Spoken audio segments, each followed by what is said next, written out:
Maruti More in Hong Kong International Business Conclave 2025. ಕರುನಾಡಿನ ಉದ್ಯಮಿಗಳು ವಿವಿಧ ಕ್ಷೇತ್ರದ ಸಾಧಕರಿಗೆ ಅಂತಾರಾಷ್ಟ್ರೀಯ ದೃಷ್ಟಿಕೋನ ಮುನ್ನೋಟ ಒದಗಿಸುವಲ್ಲಿ ಕನ್ನಡಪ್ರಭ ಮತ್ತು ಏಷ್ಯಾನೆಟ್ ಸುವರ್ಣ ನ್ಯೂಸ್ ಮಾಧ್ಯಮ ಸಂಸ್ಥೆ ಮುಂದೆ ಇದೆ. ಕನ್ನಡ ಮಾಧ್ಯಮ ಲೋಕದಲ್ಲಿ ಮೊದಲ ಬಾರಿಗೆ ಅಂತಾರಾಷ್ಟ್ರೀಯ ಕಾರ್ಯಕ್ರಮವನ್ನು ಆಯೋಜಿಸಿದ್ದು ಕನ್ನಡಪ್ರಭ ಮತ್ತು ಏಷ್ಯಾನೆಟ್ ಸುವರ್ಣ ನ್ಯೂಸ್. ಬಹ್ರೇನ್ನಲ್ಲಿ ಶುರುವಾದ ಈ ಅಂತಾರಾಷ್ಟ್ರೀಯ ಪ್ರಯಾಣ ದುಬೈ, ವಿಯೆಟ್ನಾಂ, ಮಲೇಷ್ಯಾ, ಇಂಗ್ಲೆಂಡ್ ಇವುಗಳನ್ನೆಲ್ಲ ಸುತ್ತಿ 7ನೇ ಅಂತಾರಾಷ್ಟ್ರೀಯ ಕಾರ್ಯಕ್ರಮಕ್ಕಾಗಿ ಹಾಂಗ್ಕಾಂಗ್ನಲ್ಲಿ ಸೇರಿದ್ದೇವೆ.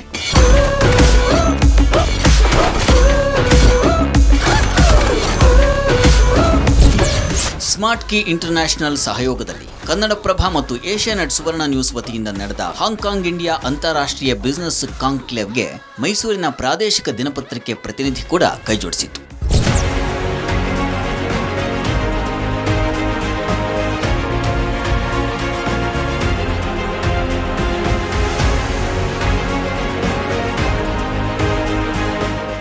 ಹಾಂಗ್ಕಾಂಗ್ನಲ್ಲಿರೋ ಬಿಸಿನೆಸ್ ಅವಕಾಶಗಳನ್ನೇ ಗುರಿಯಾಗಿಸಿಕೊಂಡು ನಡೆದ ಬಿಸಿನೆಸ್ ಕಾಂಕ್ಲೇವ್ನಲ್ಲಿ ಹಾಂಗ್ಕಾಂಗ್ನ ಪರಿಣಿತರು ಹಾಗೂ ಭಾರತದಿಂದ ಬಂದು ಹಾಂಗ್ಕಾಂಗ್ನಲ್ಲಿ ಯಶಸ್ವಿ ಉದ್ಯಮಿಗಳು ಅಂತ ಅನಿಸ್ಕೊಂಡವರು ಇಲ್ಲಿ ವಿಚಾರವನ್ನು ಮಂಡಿಸಿದರು. Hong Kong, there is nobody going to, put a hurdle for you to start any business or something. Not even have to go anywhere. Sitting from your computer, you can open up a sole proprietor company within half an hour in Hong Kong. Like half an hour it takes.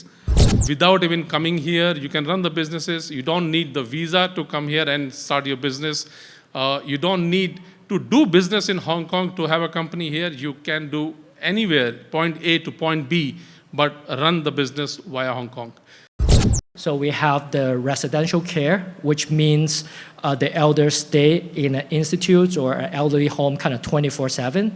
We have the community care, meaning we would send staff or healthcare staff to the elderly homes. And we are running an innovative drug business in Hong Kong. We are the only company who has a full license to operate a nuclear medicine business.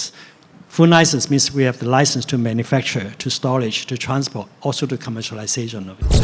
Business ಮಾತುಕತೆ ಮುಗಿತಾ ಇದ್ದ ಹಾಗೇನೆ ಶುರುವಾದದ್ದೇ ಕರುನಾಡಿನ ಸಾಧಕರಿಗೆ ಪ್ರಶಸ್ತಿ ಗೌರವ. ಮುಂದಿನ ಸಾಧಕರನ್ನ ವೇದಿಕೆಗೆ ಬರಮಾಡಿಕೊಳ್ಳುವ ಸಮಯ. ಶ್ರೀ ಮಾರುತಿ ಮೋರೆ, ಉದ್ಯಮಿ ಮತ್ತು ಸಮಾಜ ಸೇವಕರು, ಬೆಂಗಳೂರು.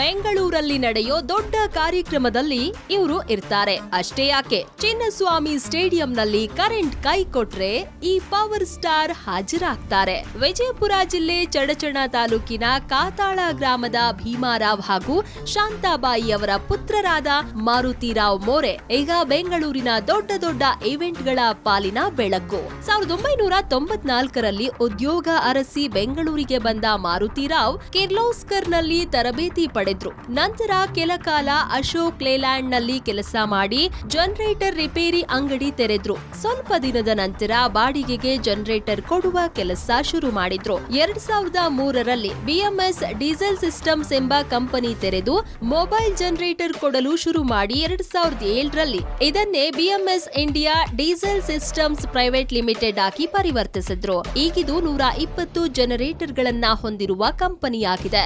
ವಿಧಾನಸೌಧ, ರಾಜಭವನಗಳಿಗೆ ವಿದ್ಯುತ್ ಅಲಂಕಾರ, ವಿದ್ಯುತ್ ಸರಬರಾಜು ನಿರ್ವಹಿಸಿ ಖ್ಯಾತಿ ಪಡೆದಿದ್ದಾರೆ. ಚಿನ್ನಸ್ವಾಮಿ ಸ್ಟೇಡಿಯಂನಲ್ಲಿ ಐಪಿಎಲ್ ಕ್ರಿಕೆಟ್ ನಡೆಯುವಾಗ ವಿದ್ಯುತ್ ನಿರ್ವಹಣೆ ಜವಾಬ್ದಾರಿ ಇವರದೇ. ಪತ್ನಿ ವನಿತಾ, ಪುತ್ರರಾದ ಸಮರ್ಥ್ ಮತ್ತು ಸಾಯಿನಾಥ್ ಅಪ್ಪನ ಕೆಲಸಕ್ಕೆ ಸಾಥ್ ನೀಡಿದ್ದಾರೆ.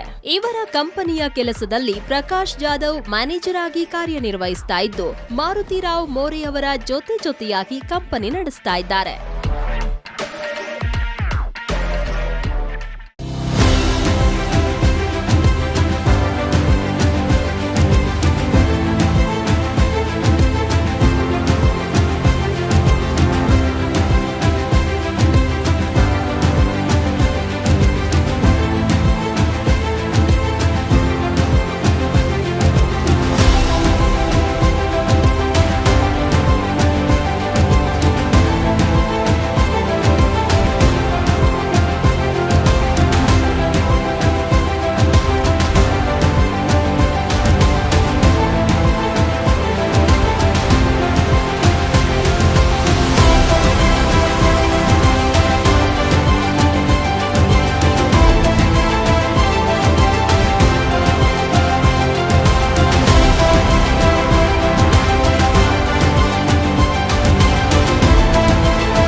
ಎಲ್ಲರಿಗೂ ನಮಸ್ಕಾರ. ನನ್ನ ಹೆಸರು ಮಾರುತಿರಾವ್ ಮೋರೆ ಅಂತ, BMS diesel systems India private limited ಅಂತೇಳಿ ನನ್ನ ಸಂಸ್ಥೆ. ನನ್ನ ಸಂಸ್ಥೆಯ ಬಗ್ಗೆ ನನ್ನ ಒಳ್ಳೆಯ ಕೆಲಸ ಎಲ್ಲ ಗುರುತಿಸಿ ಇವತ್ತು ಸುವರ್ಣ TV ಮತ್ತು ಕನ್ನಡಪ್ರಭ ಪತ್ರಿಕೆಯವರು ನನ್ನನ್ನು ಗುರುತಿಸಿ ಈ ಪ್ರಶಸ್ತಿ ಕೊಟ್ಟಿದ್ದಕ್ಕೆ ನನಗೆ ತುಂಬ ಧನ್ಯವಾದ. ಪ್ಲಸ್ ಇನ್ನೊಂದು ಏನಂತಂದರೆ, ನಮ್ಮ ಬೆಂಗಳೂರಲ್ಲಿ ಗುರುತಿಸಿ ಹಾಂಗ್ಕಾಂಗ್ ಕರ್ಕೊಂಬಂದು ಇಲ್ಲಿ ಪ್ರಶಸ್ತಿ ಕೊಟ್ಟಿದ್ದಾರೆ, ಇನ್ನೂ ಹೆಮ್ಮೆಯ ವಿಷಯ.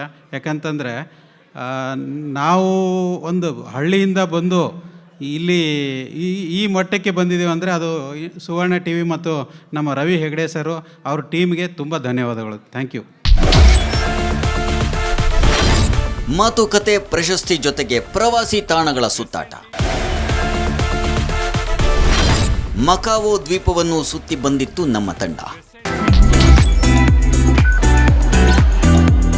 ಹಾಂಗ್ಕಾಂಗ್ ವ್ಯಾಪಾರಿ ಕೇಂದ್ರ ಹೇಗೋ ಹಾಗೆ ಪ್ರವಾಸಿ ಕೇಂದ್ರ ಕೂಡ. ಬಿಸಿನೆಸ್ ಕಾನ್ಕ್ಲೇವ್ನಲ್ಲಿ ಭಾಗವಹಿಸಿದ ನಿಯೋಗದ ಸದಸ್ಯರು ಹಾಂಗ್ಕಾಂಗ್ನಲ್ಲಿ ಪ್ರವರ್ಧಮಾನಕ್ಕೆ ಬರ್ತಾ ಇರುವ ಹೊಸ ಉದ್ಯಮಗಳ ಕುರಿತು ಮಾಹಿತಿ ಪಡೆದುಕೊಂಡ್ರು.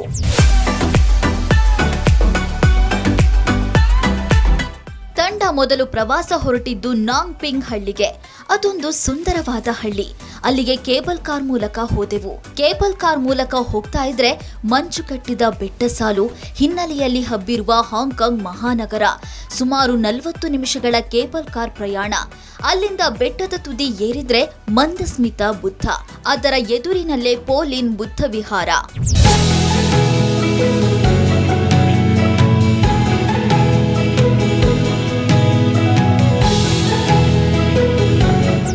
ರಾತ್ರಿ ಹೊತ್ತು ವಿಕ್ಟೋರಿಯಾ ಹಾರ್ಬರ್ ಬಳಿಯ ಸಿಮ್ಶಾ ಸುಯ್ ಪಬ್ಲಿಕ್ ಪಿ ಬಳಿ ಕ್ರೂಸ್ ವಿಹಾರ. ಸುಮಾರು 75 ನಿಮಿಷಗಳ ಕಾಲ ಜಲವಿಹಾರದಲ್ಲಿ ಹಾಂಗ್ಕಾಂಗ್ ಸಾಂಸ್ಕೃತಿಕ ಕೇಂದ್ರಗಳನ್ನು ನೋಡುವ ಅವಕಾಶ.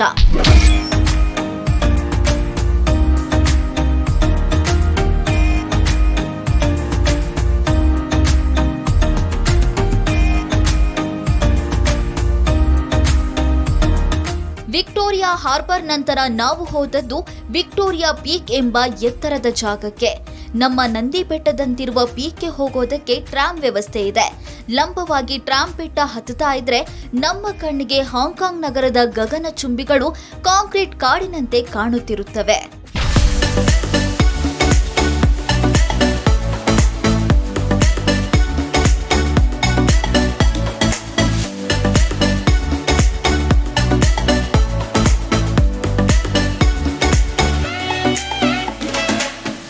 ಮಾರನೇ ದಿನದ ಪ್ರಯಾಣ ಮಕಾವ್ ಎಂಬ ಕನಸಿನ ದ್ವೀಪಕ್ಕೆ.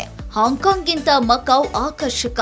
ಹಾಂಗ್ಕಾಂಗ್ ಬಿಡುಬಿಲ್ಲದ ಬದುಕಿನ ವ್ಯಾಪಾರಿ ನಗರವಾದ್ರೆ ಮಕಾವ್ ರಾತ್ರಿ ಜೀವನಕ್ಕೆ, ವಿರಾಮಕ್ಕೆ, ಮೋಜಿಗೆ ಹೇಳಿ ಮಾಡಿಸಿದ ಜೂಜಿನ ಅಡ್ಡೆ. ಅಲ್ಲಿಗೆ ಹೋಗಲು 1 ಗಂಟೆಯ ಫೆರ್ರಿ ಪ್ರಯಾಣ ಮುದ ನೀಡಿತು.